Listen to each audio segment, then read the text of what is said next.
Manila Broadcasting Company. Sa balita, komentaryo, isyu, serbisyo publiko. Aksyon Radio! Sa Bacolod, Aksyon Radio! Aksyon Radio!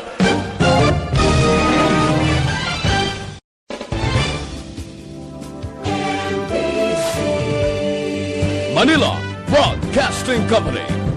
Sa balita, komentaryo, isyu, serbisyo publiko. Aksyon Radio! Sa Bacolod, Aksyon Radio! Aksyon Radio! Aksyon Reports, second portion. Di kalidad, kag madalong ng mga analisis sa pinakainit na balita sa bilog na probinsya kag nasyon. Aksyon Reports, second portion. Patas kag balanse na komentaryo sa mga issues kag mga balita nga nagaapekto sa mga pumuluyo sa adlaw-adlaw nga tanan. Aksyon Reports, second portion. Upod sa veterano kag respetado nga komentarista, Aksyon Fred Salanga. Karon nga adlaw Martes Pizza 8 na bulan sa Disyembre tuig 2020. Hala, 17 ka adlaw na lang ang nabilin, Pasko na, 24 dias na lang, abi-abihon tana ang tuig 2021. Anano ang mga isyo nga tunday dayon karon nga aga. Mayo ni nga patimaan kay kon aprobado na ang vaccine para sa COVID-19. Ang mga matag-as nga opisyal ang mauna mapabakuna. Malantaw ang publiko. Si Presidente Rodrigo Duterte nagsiling handa siya magpabakuna bisan sa atubang mismo sang publiko. Si Health Secretary Francisco Duque kag si Vaccine Czar Carlito Galvez mapabakuna man. Kag ginaagda ang cabinet member nga magpabakuna. Sumabat si Vice Presidente Leni Robredo willing nga magpabakuna. Mayo niya. Kaya ang matag-as ng mga opisyal sa pungsod Pilipinas, alin sa Presidente, panaog sa Vice Presidente, pakadto sa Health Secretary, pakadto sa Vaccine Czar, pakadto sa Cabinet Member, silang una. Nami gimantani ko sa publiko bla, magpatuslok sila bakuna, galantaw ang bilog nga pumuluyo sang pungsod Pilipinas. Nami ni, agod nga hindi pagkulbaan ng publiko bla. Ang dingbak siya to, kundi kulbaan man na kalamatay, hindi na magpabakuna ang mga ginikanan sila kabataan. Tini mayo ni, ang COVID-19, kung ara sa telebisyon abe, gapabakuna si Presidente Duterte de, sa piyak gapabakuna man si Vice Presidente Leni Robredo, sa piyak to si Health Secretary Duque, sa piyak to ara si Vaccine Czar Carlito Galvez. Panilagan dahil sa publiko kung pagkatapos nga maayong resulta kag nagayuhom pa ining mga opisyal sa aton gobyerno, sigurado ang pumuluyo magapatoslok man, mapabakuna man batok sa COVID-19. Maayong patimaan na kay sila mismo ang nagpariser nga handa sila magpabakuna.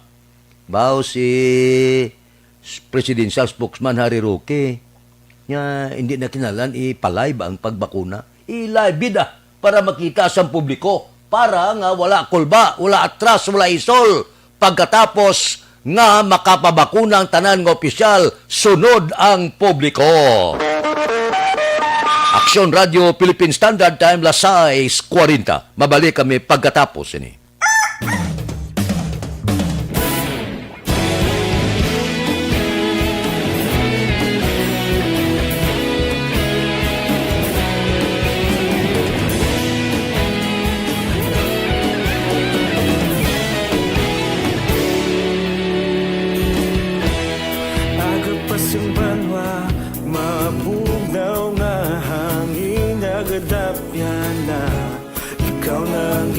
Pamati ang namon ginasandigan,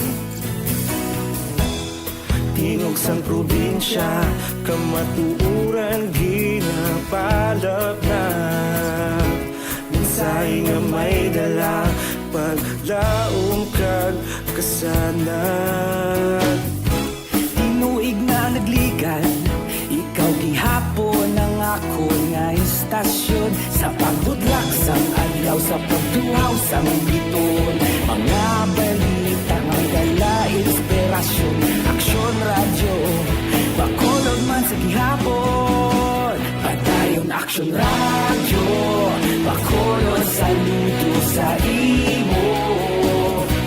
Padayon Aksyon radyo, salamat sa pagserbisyo. Patas kag balanse, matuod na mensahe, wala sang ginadampigan. Padayon Aksyon radyo.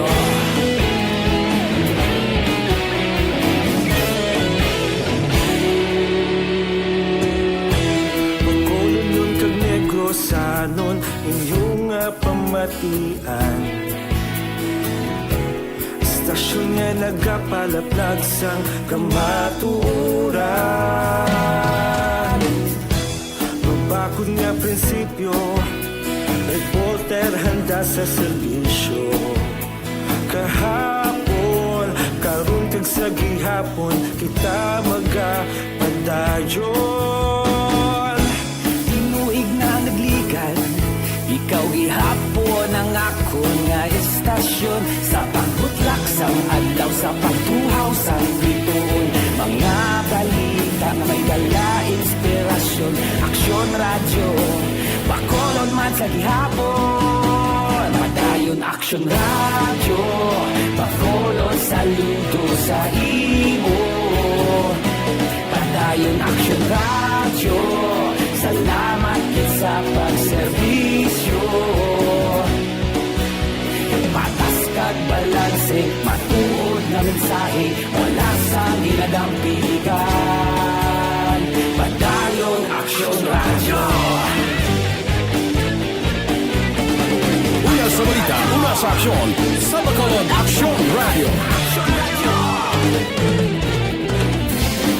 Una sa balita, una sa aksyon, sa Bacolod Aksyon Radio. Ikaulog na na'y Sansan ano nga kahintangan, responsable na pagbalita, pagdayon na ipalak na. Malasig pero sigurado, aksyon na may dalang at palangga.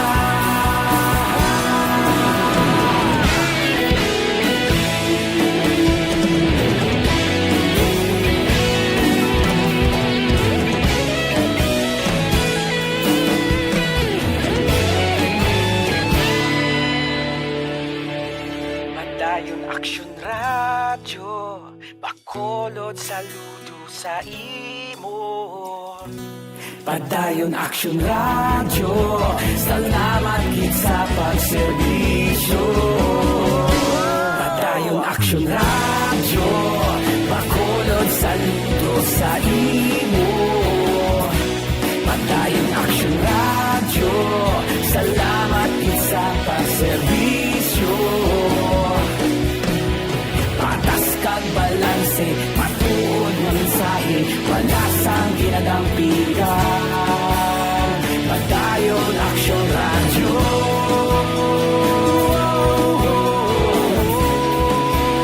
Padayon Aksyon radyo.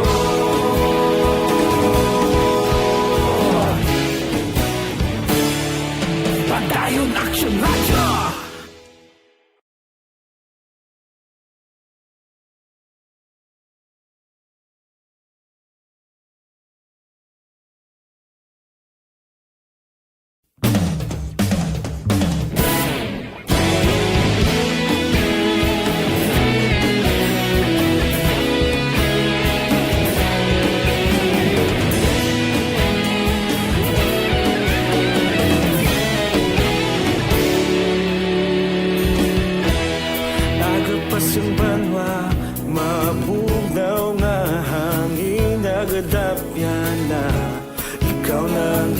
Pamati ang namon ginasandigan,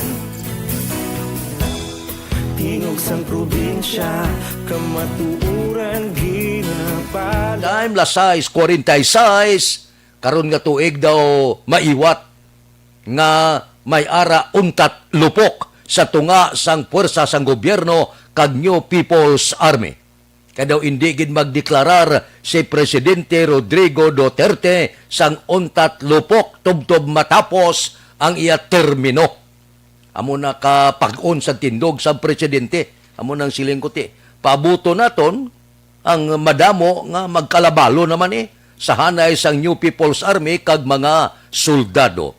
Nami tani kung may ara bla break man, pahuway man sa tion sa Paskwa, may untat lupok man. O galing, wala ta kaintindi kung sinong galapas ini. Ginalapas ang New People's Army o kung soldado.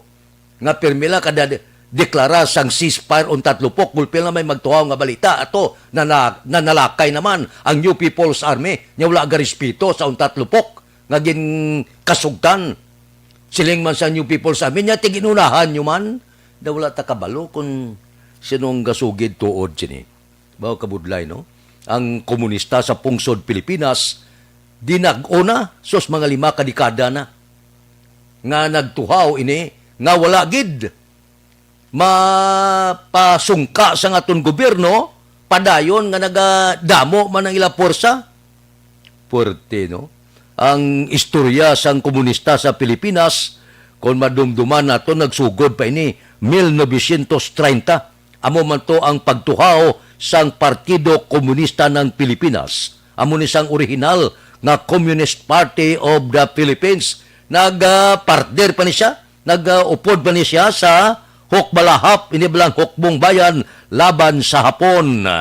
Pagkatapos, si Jesus Laba, kung hindi ko magsala, amo ang nagatindog sadto nga Secretary General sang Partidong Komunista ng Pilipinas, kag amo man ini siya ang nag-recruit kay Jose Maria Sison sang tuig 1972. Sang ulihi, ang ideological, political nga organisasyon may nagtuluhaw nga hindi pag-intindihanay sa sulod sang among grupo. Amo ning rason ko nga si Juma Sison nagtukod sining New Communist Party of the Philippines sa tong Disyembre tuig 1968. Kag sang Marso 1969, si Sison kag Bernabe Boscaino, leader sang Hope Faction, nagpurma sang New People's Army, ang arbadang kusog sang Communist Party of the Philippines. Nga tubtob niyan, wala mapapas, tubtob niyan nangin problema sang gobyerno. Ang ideolohiya, ang tuyo gimanguruti, rumpagon giman ang gobyerno, kay kon pamatian ta ang ilang tindog, mintas tanto may ginadaog-daog, mintas tanto nga may ara inustisya, mintas tanto nga may imol, hindi magdulog, kag hindi maguntat, kag hindi mapapas, padayon ang pagpakig-away sang New People's Army. Kita mo gilang na. Tiyas ta subong nangin problema sa aton gobyerno. Karon nagabot si Presidente Rodrigo Duterte. Hindi ka mo? Away gusto nyo? Hala, away kita. Untat lupok, wala. Tubtob matapos ang akong termino. Hala, portiman, matulutig aman, makulo, ay, makasiling kita, tindog na ya. Amo na kung tindog-tindoge. Kung wala sang untat lupok, wala. Manila kita kung anong matabo, buwas damlag. Ang akon na lang ya, base pa lang madispunihan, kabisan sa Disyembre lang, may katawhayan man. Pero kung amo ng tindog sang presidente, siling sang presidente, wala ang bot silingon. Padayon ang gira sa tunga sang gobyerno kag New People's Army. Wala lang sa masalabat nga civilian, no problem. Sa gira iya, kuno ang tanan, all is fair in love and war. Di sila iya, nagabit-bit armas, hindi lang masalabat ang civilian, wala problema. Aksyon Radio Philippine Standard Time, Lasay 51. Mabalik kami pagkatapos ini. Linibo na kami.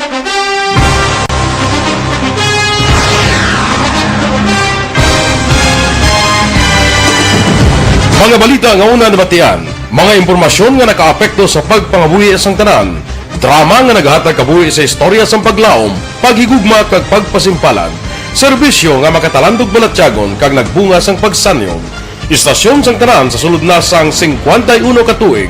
Istasyon nga hindi kamupag kalipatan. Pito ka mga kongresista, isa ka gobernador ang araw sa nagkulist sang pedaya yung pamangkot to nagligad para pamaninga linawagay sa ngalan wala to naman nga maglapit na lang ang eleksyon pagwa. Sakit lang kung kayo nga katapos ang media nga mag-report lang sa senaryo kabisan mahatagan kamo tsansa nga makapalayag sang inyo hibubunot batok sa pulis. Jaya kontra Wala mo niya tsansa mo. Nagpasarhag na ang kamera. Wala ang ila counterpart sa Senado. Nagpabungol-bungol. Kamuda daw ga pinagusto lang sa kamera. Insulto sa Senado. Una sa balita, una sa aksyon, SalangaNo, Aksyon Radio.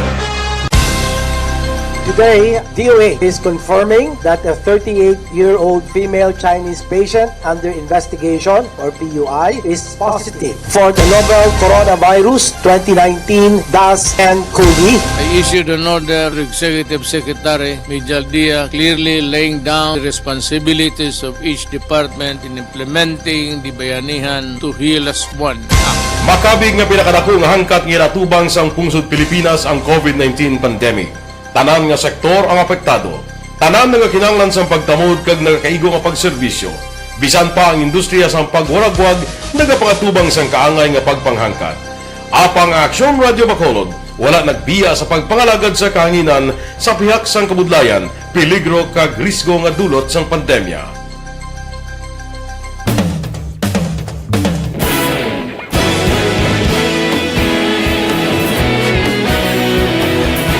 Sa sunod na sang 51 ka tuig, nasaksihan ang dedikasyon sa Aksyon Radio Bacolod sa pagdulong sa mga balita kag impormasyon para sa interes sang mga pumuluyo. Pila na ka henerasyon ang nag-agi, komitido sa gihapon ang Aksyon Radio Bacolod nga mag-alagad sa kahanginan nga tampad, wala sang ginadampigan kag ginahalungan ang kamatuuran. Sa tunga sang mainit nga away sa politika, ang istasyon nagapabilin na nga patas sa pagtalakay sa mga isyu kag problema. Bilang tagbantay sa kamatuuran, ginatagan sa importansya ang tawhanon nga kinamatarong kag nagakaigo nga proseso agud mawaragwag sang husto ang balita kag malikawan ang paglaptas ang salak nga impormasyon. Sa pagluntad sang kalamidad, gindulong sa inyo ang sitwasyon sa palibot kag padayon nga nagahatag sang pahanundom agud maluwas ang kaugalingon, ang pamilya, kalakip na ang tanan nga kaaksyon. Sa tion sang kasubo, nanari-sari nga mga matahom nga drama ang nagalingaw sa inyo. Ang inyo reklamo amon ginpamatian kag ginhatagan sang aksyon. Padayon ang reforma sa serbisyo nga ginahimo sa Aksyon Radio Bacolod agud madulong ang balita sa diin ka man nga bahin sang kalibutan. Ang Aksyon Radio Bacolod nagapanguna sa kadamuon sang online engagement sa isla sang Negros. Ang Facebook followers sa istasyon ang nagdangat na sa masobra tunga sa milyon. Bacolod kag Negros sanon inyong pamatian. Istasyon nga nagapalaplag sang kamaturan. Humalin sa tutubtub suwong, nagapanguna sa gihapon sa balita, serbisyo publiko kag kalingawan ang Aksyon Radio. Napili bilang finalist sa UP Broadsox Choice for Gandingan ng Katarungan sang Gandingan Awards 2020 ang Aksyon Radio Bacolod. Naghakot man sang pagpasidungog ang makatapo kag programa sa Aksyon Radio Bacolod sa Tingog kag Handurawan Awards 2020. Ang tanan nga kadalagan nga naangkon sa Aksyon Radio Bacolod sa masobra 5 ka dekada ang Ganta, ang head sang GSO, si Jerome Solinap, hindi siya malapot, no? Kaya na mamangkot kung tani ako, kay ginadilian ako noong pagpalubong sa Burgos Public Cemetery. Ti abi kinala makaibalong publikos ni. Kung may patay abi, din idulong. Kay kung ipisira mo ni, adlaw-adlaw may patay mo. Ti diyan tani ipalubong. Amo tani ipamangkot ko na kay Jerome la. Kay rehabilitate ko no ang Burgos Public Cemetery. Ti ang problema da kung may mga patay subong kang schedule nga ilubong sa Burgos, kung hindi na magbaton sa Burgos, din tinidalon. Amo tani nang ipamangkot ko galing kiti hindi malabot ang iya sini nga telepono para nga ang publiko bla makaibalo. Amo lang nga balita pero masyado ka importante sini. Adlaw-adlaw may nagakatao, adlaw-adlaw may mga nagakamatay. May nagakapatay, adlaw-adlaw may nagakatao man. So kung ang mga napatay subong, nga inuglubong, nga wala kabalo, nga hindi ilubong da sa Burgos, ti diindalon. O dasol na nga. Sa pila ka mga programa, basi balabot man nila, no? Si Jerome Solina, para mapatag sa tuntag palamati. Diindalon, kung hindi na mabaton dira sa Burgos Public Cemetery. Aksyon Radio Philippine Standard Time, lasay 56. Happy 8th anniversary. Ikawalo ka tuig nga anibersaryo kay Gay Marie Tio kag Nino Spencer Tio. Happy 11th birthday man kay Ariel Verde Blanco sang NHA Pahanukoy. Halin kay Lula Susan kag Lolo Fred Verde Blanco. Happy birthday lang da. Mabalik kami pagkatapos ini.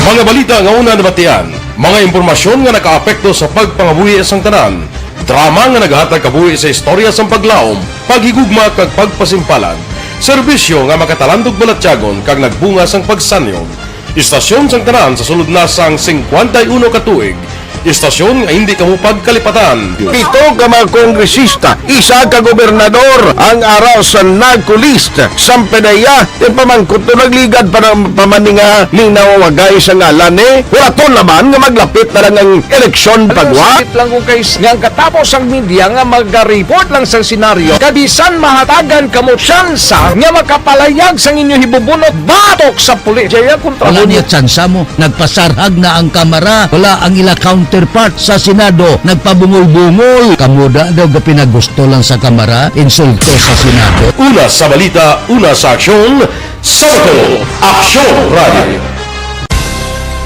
Today, DOA is confirming that a 38-year-old female Chinese patient under investigation, or PUI, is positive for the novel coronavirus 2019-nCoV. I issued an order to Executive Secretary Mijal Dia clearly laying down the responsibilities of each department in implementing the Bayanihan to Heal as One Act. Makabig nga pinakadako nga hangkat nga natubang sang pungsod Pilipinas ang COVID-19 pandemic.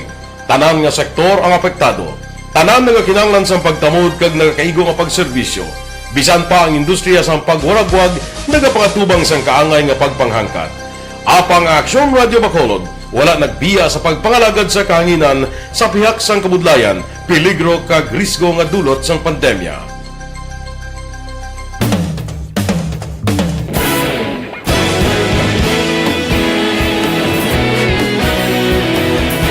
Sa sunod na sang 51 katuig, nasaksihan ang dedikasyon sa Aksyon Radio Bacolod sa pagdulong sa mga balita kag impormasyon para sa interes sang mga pumuluyo.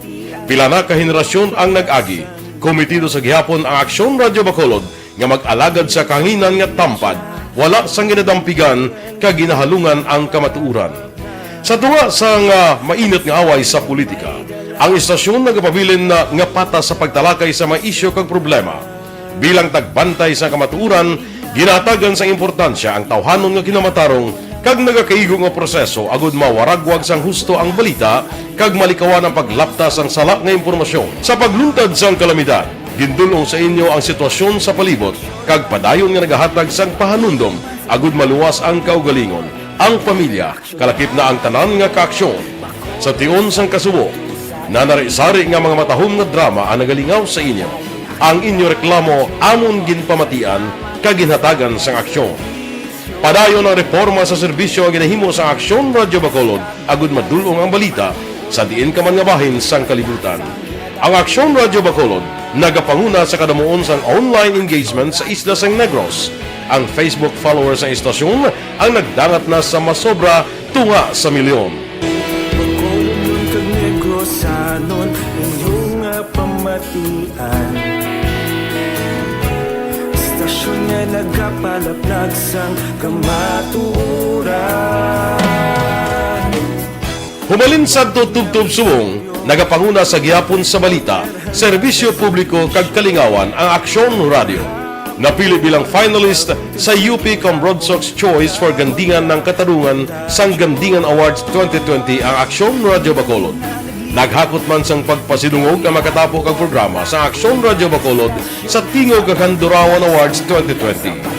Ang tanon nga kadalagan nga na Aksyon Radio Philippine Standard Time, La City Ono, standby na sa aton Aksyon Balita Morning Edition. Liwat magadulong sa aton sa mga balita lokal, national, international, sports, kag artista. Upod kita kay Aksyon Boy Duran, kag Aksyon Eden Aboso, Aksyon Fred Salanga, una sa balita, una sa aksyon, sa Bacolod, Aksyon Radio. Life Extension. Manila Broadcasting Company. Sa balita, komentaryo, isyu, serbisyo